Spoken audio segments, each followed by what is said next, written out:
This channel does not promote any violent, harmful, or illegal activities. All content provided by this channel is meant for an educational purpose only. রাজারহাটে কমিশনের SIR বৈঠক, placard হাতে সেখানে প্রতিবাদে মহিলারা। আমরা ভারতবর্ষের নাগরিক, আমাদের নাম বাদ দেবেন না প্লিজ। আপনারা দেখছেন সেই ছবি। প্ল্যাকার্ড হাতে কমিশনের সদস্যদের দৃষ্টি আকর্ষণ করতে বেশ কয়েকজন মহিলা সেখানে তারা সরব হয়েছেন। আমরা ভারতবর্ষের নাগরিক, আমাদের বাদ দেবেন না প্লিজ। চলো। নির্বাচন কমিশনের দৃষ্টি আকর্ষণ করতে রাজারহাটে প্ল্যাকার্ড হাতে মহিলাদের দেখতে পাওয়া যাচ্ছে। সেখানে কমিশনে এসআইআর বৈঠক চলছে, প্ল্যাকার্ড হাতে মহিলারা প্রতিবাদ করছেন। আমরা ভারতবর্ষের নাগরিক, আমাদের নাম বাদ দেবেন না প্লিজ। প্ল্যাকার্ড হাতে কমিশনের সদস্যদের দৃষ্টি আকর্ষণ করতে বেশ কয়েকজন মহিলাকে দেখতে পাওয়া যাচ্ছে এই মুহূর্তে সেখানে।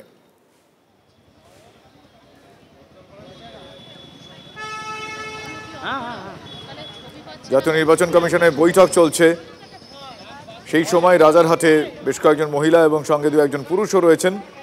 তারা #ESI লিখে প্ল্যাকার্ড হাতে সেখানে দাঁড়িয়ে আছেন।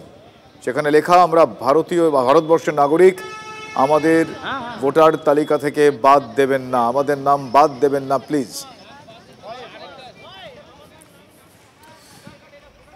আমার সহকর্মী শ্রাবন্তী সাহা এই মুহূর্তে। শ্রাবন্তী, এসআইআর নিয়ে এখনো পর্যন্ত যে সমস্ত প্রশ্নগুলো সামনে আসছে, এবং সেক্ষেত্রে তুমি যেরকম জিজ্ঞেস করছিলে কিছুক্ষণ আগে, আমরা শুনলাম যে কোনো রকম ডেডলাইনের কথা তারা বলছেন না ঠিকই, কিন্তু যেভাবে বেশ কিছু টার্গেট ফিক্স করে দেওয়া হচ্ছে, সেক্ষেত্রে আইনি পথগুলো অবলম্বন করে ঠিক কি কি ভবিষ্যৎ এখনো পর্যন্ত দেখতে পাওয়া যাচ্ছে রিগার্ডিং এসআইআর? দেখো, আজকের সমস্ত জেলা শাসকদের সঙ্গে বৈঠক করেছেন কমিশন কর্তারা, এবং তারপর তারা রাজারহাট গোপালপুরে এসে পৌঁছেছেন। সরাসরি সেই ছবিটা দেখাবো, তারপরে তোমার প্রশ্নের উত্তর দিচ্ছি। যেখানে তারা বৈঠক করছেন, বেনজিরভাবে সেখানে এই ধরনের প্ল্যাকার্ড নিয়ে যারা রাজারহাটের বাসিন্দা তারা রয়েছেন। কেন রয়েছেন? কারণ তাদের হাতে বৈধ ভোটার কার্ড, আধার কার্ড সবই রয়েছে। তারপরেও ভোটার কার্ড থাকার পরেও আজকে যখন কমিশন কর্তারা রয়েছে, আপনারা এই ধরনের প্ল্যাকার্ড নিয়ে এলেন কেন? আমরা দাবিটা জানাতে এসেছি যাতে আমাদের ভোটার কার্ড থেকে কোনো নামটা বাদ না যায়।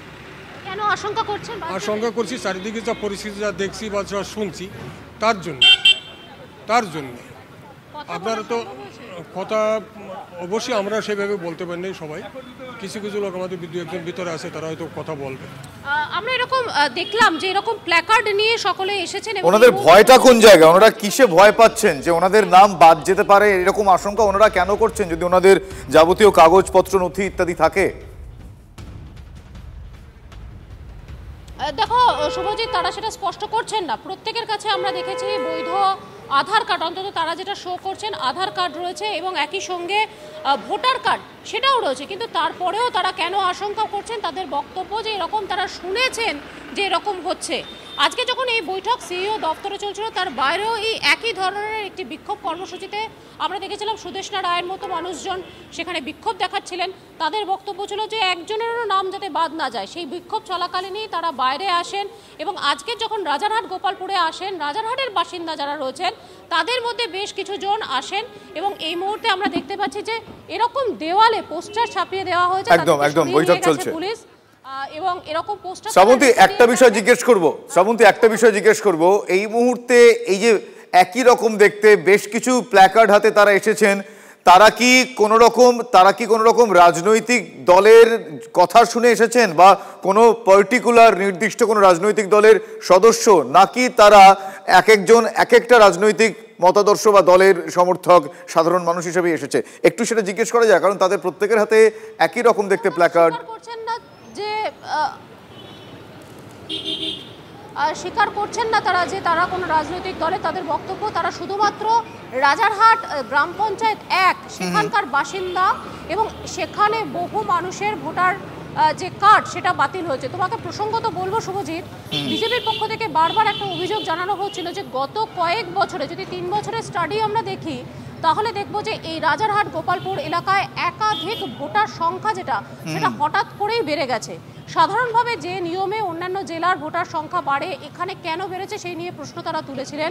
এমনকি যখন ভোটার কার্ড তৈরিও হয়ে গেছিল, সিইও দপ্তর থেকে যেরকম আমরা জানতে পেরেছিলাম, সেই ভোটার কার্ড নিতে আসেনি অন্তত সেটার সংখ্যা 30%।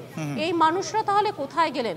তাহলে কি সত্যি অন্য জায়গায় গেলেন? কারণ কেউ ক্লেম করতে এলো না। এই ধরনের বেশ কিছু প্রশ্ন উঠে আসে এবং তারপর নিশ্চিতভাবে এটা একটা বেনজির ঘটনা, যেখানে কমিশন কর্তারা ঢুকছেন এবং তারপরেই প্ল্যাকার্ড হাতে নিয়ে তারা, যদিও বিক্ষোভ তারা দেখাননি, শুধুমাত্র তাদের আবেদন তাদের নাম যাতে না কোনো বাদ যায়, যদিও তারা কোনো রাজনৈতিক পরিচয় অস্বীকার করেছেন।